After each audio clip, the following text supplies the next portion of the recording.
ನಿಮ್ಮ ಕಾಲಿನ ಹಿಂಭಾಗದಲ್ಲಿ ಅಥವಾ ತೊಡೆಯ ಮೇಲೆ ನೀಲಿ ಅಥವಾ ಹಸಿರು ಬಣ್ಣದ ನರಗಳು ಕಾಣಿಸ್ತಾ ಇದ್ಯಾ? ಸಂಜೆಯಾದ್ರೆ ಸಾಕು ಕಾಲುಗಳು ಭಾರ ಅನಿಸುತ್ತಾ? ಎಚ್ಚರ, ಇದು ಕೇವಲ ಸೌಂದರ್ಯದ ಸಮಸ್ಯೆ ಅಲ್ಲ, ಇದು ವೆರಿಕೋಸ್ ವೇನ್ಸ್ ಅಥವಾ ನರಗಳ ದೌರ್ಬಲ್ಯದ ಆರಂಭಿಕ ಲಕ್ಷಣ ಆಗಿರಬಹುದು. ಇದನ್ನು ಈಗಲೇ ತಡೆಗಟ್ಟಿಲ್ಲಾಂದ್ರೆ ಮುಂದೆ ಆಪರೇಷನ್ ಮಾಡುವ ಹಂತಕ್ಕೆ ಹೋಗಬಹುದು. ಬನ್ನಿ, ಇವತ್ತಿನ ವಿಡಿಯೋದಲ್ಲಿ ಇದನ್ನು ನ್ಯಾಚುರಲ್ ಆಗಿ ಕಂಟ್ರೋಲ್ ಮಾಡೋದು ಹೇಗೆ ಅಂತ ನೋಡೋಣ. ನಮಸ್ಕಾರ friends, welcome to health tips in Kannada. ಸಾಮಾನ್ಯವಾಗಿ ಟೀಚರ್ಸ್, ಪೊಲೀಸ್, ಗೃಹಿಣಿಯರು ಅಥವಾ ದಿನವಿಡೀ ನಿಂತುಕೊಂಡೇ ಕೆಲಸ ಮಾಡುವವರಲ್ಲಿ ಸ್ಟ್ಯಾಂಡಿಂಗ್ ಜಾಬ್, ಈ ವೆರಿಕೋಸ್ ವೇನ್ಸ್ ಸಮಸ್ಯೆ ಜಾಸ್ತಿ ಇರುತ್ತೆ.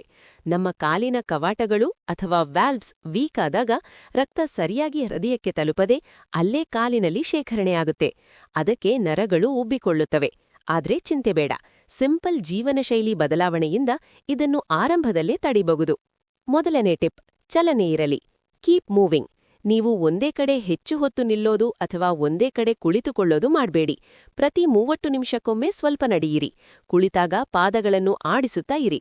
ರೊಟೇಟ್ ಆಂಕಲ್ಸ್. ಇದರಿಂದ ರಕ್ತ ಸಂಚಾರ ಚೆನ್ನಾಗಿ ಆಗುತ್ತೆ. ಎರಡನೇ ಟಿಪ್: ಕಾಲುಗಳನ್ನು ಮೇಲೆತ್ತಿ ಇಡುವುದು. Leg elevation. ಇದು ಅತ್ಯಂತ ಪರಿಣಾಮಕಾರಿ ಟಿಪ್. ದಿನದ ಕೊನೆಯಲ್ಲಿ ನೀವು ಮಲಗುವಾಗ ಕಾಲಿನ ಕೆಳಗೆ 2 ದಿಂಬುಗಳನ್ನು ಇಟ್ಟುಕೊಳ್ಳಿ ಅಥವಾ ಗೋಡೆಗೆ ಕಾಲುಗಳನ್ನು ಆನಿಸಿ 15 ನಿಮಿಷ ಮಲಗಿ.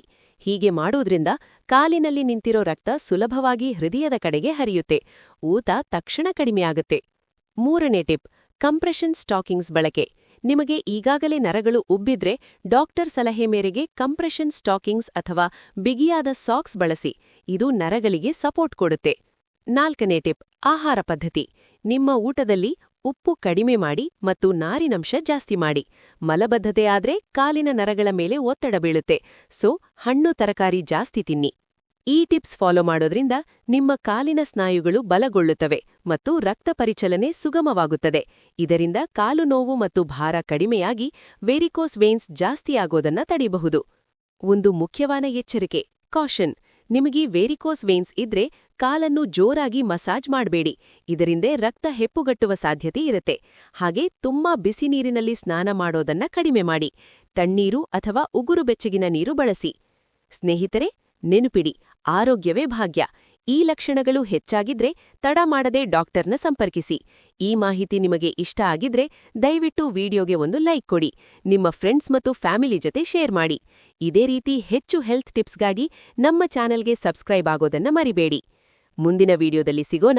ನಮಸ್ಕಾರ.